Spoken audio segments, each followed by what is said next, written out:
वंदे मातरम, जी हाँ, हमारा राष्ट्र गीत। अब इसे भी राष्ट्रगान के जैसा सम्मान मिल गया है। यानी अब अगर कोई वंदे मातरम को गाने में उसे जानबूझकर उसे रोकेगा या उसे नहीं गाएगा या उसका अपमान करेगा तो उसे भी अब 3 साल तक की जेल हो सकती है। वंदे मातरम के सम्मान से जुड़े नियम भी पहले से कहीं ज्यादा सख्त हो जाएंगे।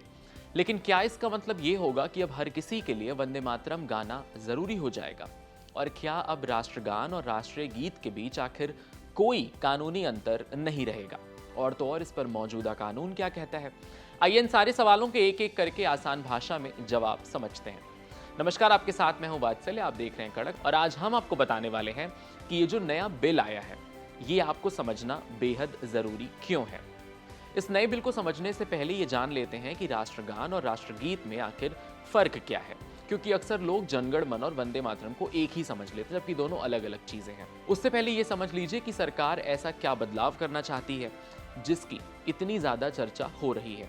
आइए आपको बताते हैं कि इस नए बिल में क्या कुछ है और सरकार ऐसे क्या बदलाव करना चाहती है जिसकी इतनी चर्चा हो रही है। दरअसल केंद्र सरकार ने prevention of insult to national honour amendment bill 2026 यानी राष्ट्रीय सम्मान के अपमान की रोकथाम संशोधन विधेयक 2026 राज्यसभा में पेश किया था।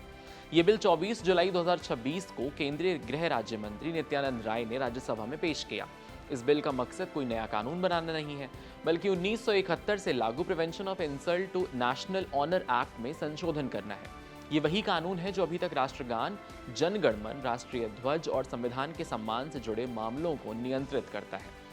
सबसे बड़ा बदलाव धारा 3 यानी सेक्शन 3 में प्रस्तावित किया गया है। अभी इस धारा के तहत अगर कोई व्यक्ति जानबूझकर राष्ट्रगान को गाने में बाधा डालता था या हंगामा करता था या कार्यक्रम को रोकने की कोशिश करता है तो ये अपराध माना जाता है। ऐसे मामले में 3 साल तक की जेल, जुर्माना या दोनों की सजा हो सकती है। लेकिन अगर यही घटना वंदे मातरम के दौरान होती है तो सजा का प्रावधान नहीं था।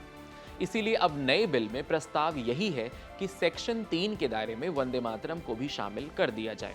इसका मतलब ये होगा कि अगर कोई व्यक्ति जानबूझकर राष्ट्रीय गीत के गायन में, उसे गाने में अगर बाधा डालता है, रुकावट पैदा करता है, शोर शराबा करता है, कार्यक्रम को रोकने की कोशिश करता है तो उसके खिलाफ भी वही कानूनी कार्रवाई हो सकेगी जो आज राष्ट्रीय गान यानी नेशनल एंथम के मामले में होती है। ध्यान देने वाली बात यह है कि यह बिल किसी व्यक्ति को वंदे मातरम गाने के लिए मजबूर करने की बात नहीं करता है, क्योंकि इसी बात को लेकर के ऐसा बार बार कहा जा रहा है। पर इसका मुख्य उद्देश्य राष्ट्रीय गीत के सम्मान को कानूनी सुरक्षा देना है। हालांकि अभी ये सिर्फ एक बिल है, कानून नहीं है, क्योंकि राज्यसभा से पास होने के बाद इसे लोकसभा में पेश होना है, जिसके बाद इसे संसद के दोनों सदनों से पारित होना होगा। हालांकि एक से पारित हो गया है, फिर राष्ट्रपति की मंजूरी मिलने के बाद ये कानून बन जाएगा। वैसे इस साल की शुरुआत में केंद्रीय गृह मंत्री ने वंदे मातरम को लेकर कुछ एडवाइजरी जारी की थी। इसका मकसद लोगों को यह बताना था कि राष्ट्रीय गीत कब और कैसे गाया या बजाना चाहिए। इन एडवाइजरी के मुताबिक राष्ट्रीय ध्वज फहराने, राष्ट्रीय पर्व मनाने, सांस्कृतिक कार्यक्रमों में, सरकारी समारोह में और दूसरे औपचारिक आयोजनों में वंदे मातरम गाया या बजाया जा सकता है। सरकार ने यह भी कहा कि जब राष्ट्रीय गीत का आधिकारिक संस्करण गाया या बजाया जाए तो वहां मौजूद सभी लोगों को सम्मान के साथ सावधान की मुद्रा, यानी जिसे हम अंग्रेजी में स्टैंडिंग अटेंशन कहते हैं, उसी पोज में खड़े होना चाहिए। इतना ही नहीं, गृह मंत्रालय ने यह सुझाव दिया कि सभी स्कूलों में दिन की शुरुआत जनरल तौर पर से वंदे मातरम गा के की जा सकती है। यहाँ एक बात फिर समझ लीजिए कि एडवाइजरी का मतलब होता है कि सरकार लोगों को एक सुझाव या दिशा निर्देश दे रही है। इसे मानना अच्छा माना जाता है, लेकिन इसे ना मानने पर आपको कोई सजा नहीं मिलेगी। हालांकि इस बात को सुप्रीम कोर्ट ने भी पहले साफ कर दिया था। अदालत ने कहा था कि गृह मंत्रालय के ये दिशा निर्देश केवल सलाह हैं, एडवाइस हैं, इनमें किन्हीं तरह की सजा का प्रावधान नहीं है। लेकिन अब सरकार जो नया संशोधन बिल लाई है, अगर वो कानून बन जाता है तो ऐसा होगा। क्या गाना जरूरी है, जो सबसे बड़ा सवाल बना हुआ है। इस पर सुप्रीम कोर्ट का क्या कहना है, ये सुनिए। अब सबसे बड़ा सवाल यही है कि अगर वंदे मातरम को कानून का संरक्षण मिल जाता है तो क्या हर किसी के लिए इसे गाना अनिवार्य हो जाएगा? तो इस सवाल का जवाब समझने के लिए हमें सुप्रीम कोर्ट के 2 अहम मामलों को देखना होगा। सबसे पहला मामला है इसी साल का। मोहम्मद सईद नूरी नाम के एक व्यक्ति ने सुप्रीम कोर्ट में याचिका दायर कर दी, इसी को लेकर, जहां उनका कहना था कि कहीं ऐसा ना हो कि इस एडवाइजरी के नाम पर लोगों को वंदे मातरम गाने के लिए मजबूर किया जाए।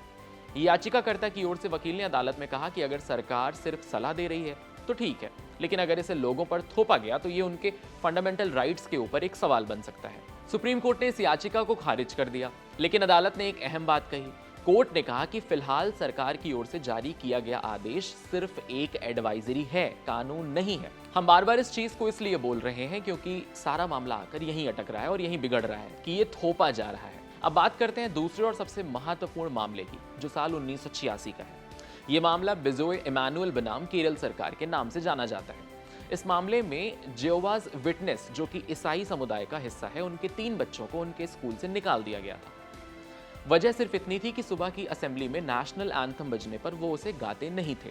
लेकिन यहाँ एक बात अहम ये है कि ये बच्चे राष्ट्रगान का अपमान नहीं करते थे, बल्कि वो वहाँ पूरे सम्मान के साथ अपनी जगह पर खड़े रहते थे। बस अपने धार्मिक विश्वास की वजह से राष्ट्रगान नहीं गाते थे। उनका मानना था कि वो सिर्फ ईश्वर की ही स्तुति करेंगे, यानी उन अपने ही ईश्वर की, जिनको वो परमात्मा मानते हैं, उनकी स्तुति करेंगे। जब ये मामला सुप्रीम कोर्ट पहुंचा और अदालत ने बच्चों के पक्ष में फैसला सुनाया, तो कोर्ट ने कहा कि अगर कोई व्यक्ति राष्ट्रगान का सम्मान करता है, शांतिपूर्वक खड़ा रहता है और किसी तरह का कोई रुकावट या बाधा नहीं पैदा कर रहा है, तो उसे राष्ट्रगान गाने के लिए मजबूर नहीं किया जा सकता। ऐसा करना संविधान में मिले अभिव्यक्ति की स्वतंत्रता और धार्मिक स्वतंत्रता के अधिकार का उल्लंघन होगा। यानी सुप्रीम कोर्ट ने साफ कर दिया कि सम्मान और गायन दोनों अलग अलग बातें हैं। वहीं इस नए बिल के साथ, क्योंकि सबसे ज्यादा चर्चा इस बात को लेकर हो रही है, क्या ये बिल केवल सम्मान सुनिश्चित करेगा या भविष्य में इसे गाना भी परमानेंट माना जाएगा। फिलहाल बिल में मुख्य फोकस अपमान और बाधा रोकने पर है, ना कि लोगों को जबरन गाने के लिए मजबूर करने पर है। दरअसल इस मुद्दे पर 2 अलग अलग पक्ष हैं। एक तरफ सरकार का तर्क है और दूसरी तरफ कुछ कानून के जानकार हैं, सामाजिक संगठन है और नागरिक अधिकारों से जुड़े लोग हैं, जिनकी अलग अलग चिंताएं हैं। सबसे पहले सरकार का पक्ष समझते हैं। सरकार का कहना है कि वंदे मातरम भारत का राष्ट्रीय गीत है, आजादी की लड़ाई में इसकी बहुत बड़ी भूमिका रही है और ये देश की भावनाओं से जुड़ा हुआ है। सरकार का मानना है कि ये राष्ट्रीय सम्मान से जुड़े प्रतीकों में से एक है, इनके साथ कानून का व्यवहार भी बराबर होना चाहिए, इसीलिए ये संशोधन यानी अमेंडमेंट एक्ट लाया जा रहा है। लेकिन दूसरी ओर कुछ लोग इस बिल को लेकर सवाल उठा रहे हैं। उनका कहना है कि कहीं ऐसा ना हो कि भविष्य में इस कानून का इस्तेमाल लोगों पर वंदे मातरम गाने के दबाव बनाने के लिए किया जाए। उनका यह भी तर्क है कि संविधान हर नागरिक को फ्रीडम ऑफ स्पीच और धार्मिक स्वतंत्रता यानी फ्रीडम ऑफ रिलीजन का अधिकार यानी राइट्स देता है। इस पूरे विवाद के सेंटर में सिर्फ एक सवाल है कि क्या ये कानून केवल राष्ट्रीय सम्मान की रक्षा करेगा या भविष्य में इसे लोगों पर अनिवार्य रूप से लागू करने की कोशिश भी हो सकती है। भारत के राष्ट्रगान के बारे में अगर इतिहास में देखें तो आइए इसके कुछ पहलू समझ लेते हैं। भारत का राष्ट्रगान जन गण मन है, जिसे रविंद्रनाथ टैगोर ने लिखा था। इसे पहली बार साल 1911 में गाया गया था और 24 जनवरी 1950 को संविधान सभा ने इसे भारत का आधिकारिक राष्ट्रगान घोषित किया। अब जब भी 15 अगस्त हो, 26 जनवरी हो या फिर किसी सरकारी कार्यक्रम या फिर अंतर्राष्ट्रीय खेल प्रतियोगिता में भारत का प्रतिनिधित्व जहां भी होता है, वहां जन गण मन ही बजाया और गाया जाता है। ये पूरे देश की एकता, अखंडता और सम्मान का प्रतीक माना जाता है। अब बात करते हैं राष्ट्रीय गीत वंदे मातरम की। इसे बंकिम चंद्र चट्टोपाध्याय ने लिखा था। यह उनके मशहूर उपन्यास आनंद मठ का एक हिस्सा था। अंग्रेजों के खिलाफ आजादी की लड़ाई के दौरान वंदे मातरम सिर्फ एक गीत नहीं था, बल्कि लाखों क्रांतिकारियों का जोश और नारा बन गया था। इस गीत ने लाखों लोगों के अंदर देशभक्ति की भावना जगाई और स्वतंत्रता के आंदोलन को एक नई ताकत मिली। इसके इसी महत्व को देखते हुए 24 जनवरी 1950 को इसे राष्ट्रीय गीत का दर्जा दिया गया है। कानूनी तौर पर दोनों में क्या फर्क है, ये समझ लीजिए। जन गण मन को कानून का संरक्षण मिला हुआ, यानी राष्ट्रीय सम्मान के अपमान की रोकथाम अधिनियम 1971 के तहत अगर कोई व्यक्ति जानबूझकर राष्ट्रगान के गाने में रुकावट डालता है या हंगामा करता है या उसका अपमान करता है, तो उसके खिलाफ कानूनी कार्रवाई हो सकती है। इसमें 3 साल तक की जेल है, जुर्माना है और दोनों के प्रावधान भी है। लेकिन वंदे मातरम के साथ अभी तक ऐसा नहीं था। हाँ, इसे लेकर सरकार ने इसके सम्मान और इसके गाने के नियम को लेकर कुछ गाइडलाइंस जरूर जारी किए हुए थे, लेकिन वो सिर्फ एक सलाह थी, जिसे हम अंग्रेजी में एडवाइजरी कह रहे हैं, कानून नहीं था।